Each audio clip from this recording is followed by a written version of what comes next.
Hello, everyone. My name is Andrea Witterick. I'm a mental health counselor with the Hamilton Family Health Team, and welcome to our Caregiver webinar series on supporting health and wellness in children and youth.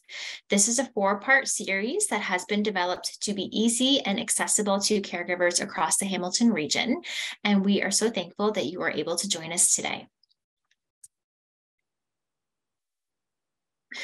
So this webinar series has been designed to provide caregivers of children and youth practical steps that will both offer education and talking about the promotion of mental health and wellness for your loved ones.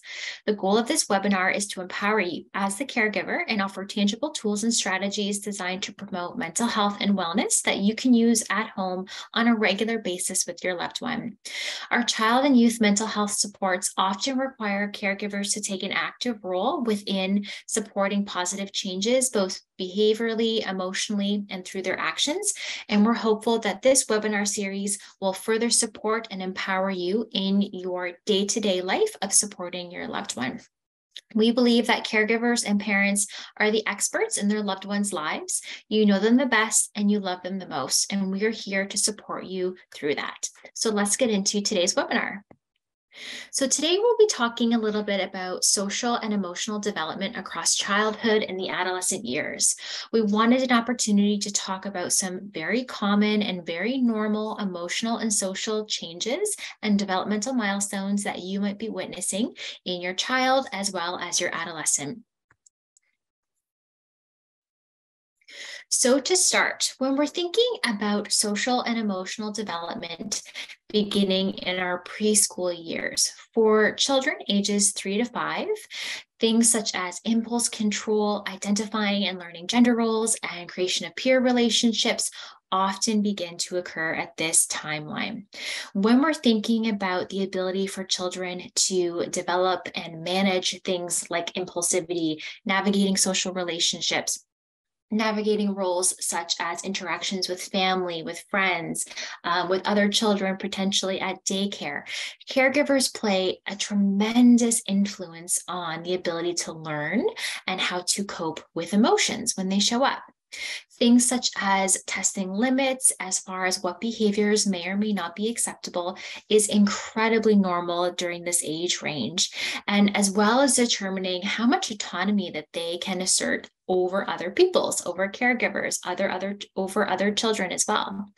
During this stage, thoughtful caregiving, balance between having gentle limits and giving opportunity for choices, helps a child establish a sense of initiative and decrease anxiety from having a loss of control or from having potentially experiences of guilt. It is very common between the ages of 3 and 5 for children to have imaginary friends or to become afraid of imaginary things. Think of things like monsters under the bed and in the closet. Again, this is incredibly normal during this stage. And during this stage between 3 to 5, it's also incredibly normal to have a difficult time differentiating between things that might be real or things that might be more imaginary, especially for those under the age of 4. It's not until they reach roughly the age of 4 and up that they're able to differentiate between real and imagination. And that is completely normal and to be expected. So social and emotional development. So for school-aged children, this is often children between the ages of 6 and 12. So during the ages of 6 and 12, when we think about social skills development and we think about emotional awareness and development of emotional sort of understanding and comprehension, it is not until roughly the ages of 7 or 8 before children are starting to really understand the concept of rules, the concept of cause and effect. If I do A, then B might occur. And this is solely just based upon brain development. During this age, between the ages of 6 and 12, they're starting to develop a deeper understanding around relationships as well as responsibilities that they might have. And it is completely okay between the ages of 6 and 12 to pick up developmentally appropriate chores for children. Okay, and again, this is going to look unique to each child and each home, but simple chores around this age allow them the opportunity to further sort of comprehend and develop an understanding around responsibilities. During this age between 6 and 12, ability to develop more complex coping skills. So really what we mean is the ability to cope with big emotions. It's just starting to develop now. Children between 6 and 12 are absolutely still going to be depending upon caregivers and loved ones to help them regulate big emotions, simply because of brain development, and that's okay. But around this age and stage, they're starting to have a little bit more ability to comprehend sort of independent practice around coping with big feelings. At ages 9 and 10, peers and friend groups are definitely becoming number one, and they might even have greater precedence over relationships with family. Again, this is just a normal developmental stage that does occur.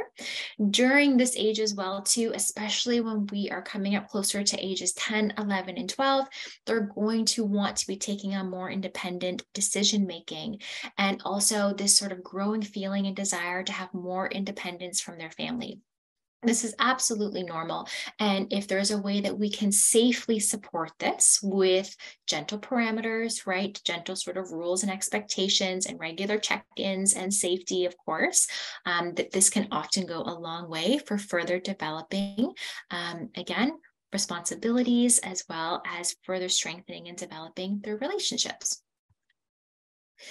Social and emotional development ongoing. So between the ages of 6 and 12, it is also very common and very normal if we're able to encourage positive, nurturing relationships with caregivers through praise, right, through affection, setting up an opportunity for them to be able to balance out the desire to be independent from their family while also maintaining house rules, expectations, even potentially simple chores that might be required of them. By having the opportunity to develop a sense of independence, and as well as having realistic expectations at home, it can help to strengthen self-confidence and self-esteem, as well as developing self-assurance. So them being able to create a sense of and build a sense of confidence within their skill sets. During this age and stage as well, too, we want to promote supportive adult relationships that are in their lives if we can, and increase opportunities to take part in positive community activities. This is going to also influence a child's ability for resilience. So when we think about positive social relationships, something such as teams, clubs, extracurriculars can go an incredibly long way at further developing resilience and the promotion of mental health and wellness. So during ages 6 to 12, we also happen to have further development in self-regulation based upon their brain that is developing at a rapid rate during this time. So regular practice of tools that they can use to help them cope with big emotions is going to allow their brain to continue to develop and strengthen these skills and abilities. Leading by example will help with this progression. So what we're saying is if caregivers are able to demonstrate healthy coping of big emotions and big feelings, this is going to have a huge influence on a child's ability to regulate themselves and also be able to witness what might be helpful to help me cope with big emotions. Current research supports that if a caregiver or a loved one who is in this child's environment, if they are able to cope with big emotions, the child is going to be even more so likely to cope with big emotions as well, too. It teaches and encourages healthy expression of feelings, as well as what can we do when we are having a hard time? What's going to be healthy for me? What's going to be helpful for me? Part of helping to promote social and emotional development in our children as well, too, can be things such as when a child has done something that we want to see more of, when they have responded in a way to a situation that we would say was really healthy, right, and a really helpful sort of approach. If we're able to praise these behaviors, giving them recognition, it is much more likely that they're going to continue on doing those behaviors versus approaching unwanted behaviors with punishment. So praise is always more likely to increase the chances we see more of that behavior occurring. Our teenage years, so between the ages of 13 and 18, social and emotional development, what might we be able to expect? So during the teen years, it's completely normal to see greater independence, wanting to have more time away from caregivers. The sort of draw and desire to spend time with their friends is at an all-time high.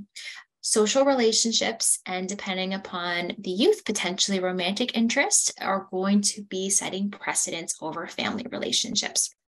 During the teen years, it's also relatively common that they may start to involve in more sort of riskier behavior in comparison to when they were younger, and exploring also sometimes uncertain emotions and wanting to impress their peer group. It all comes from this place of wanting to have social acceptance. And a lot of this is solely based upon brain, age, stage, and development. Social interactions, including newer friends, sometimes longer lasting friendship, and sometimes having complex relationships, such as romantic relationships as well, too, are often developing. Within these relationships, not uncommon at all that our youth might experience stressful experiences. They may even participate sometimes in conflict with peers, friends, with family members, as well as romantic relationships as well too, and inevitably may even experience a romantic relationship breakup. To help support the adolescents during this time period over these years, it is really helpful if they can maintain having healthy adult relationships with their loved ones to help offer guidance and also help support them in coping with these relationships and the way that these relationships at times might fluctuate. During the teen years, so between the ages of 13 and 18, youth are starting to think a little bit more logically. Okay, they are starting to have more introspective sort of thoughts. They're discovering their own strengths and weaknesses, and they're starting to show pride in the success that they're able to accomplish. It's very normal that they're wanting more privacy and sometimes might even appear more self-centered, at times a little bit more moody, and even a little bit more impulsive. Again, this is solely just based upon the rapid state of brain development during these years.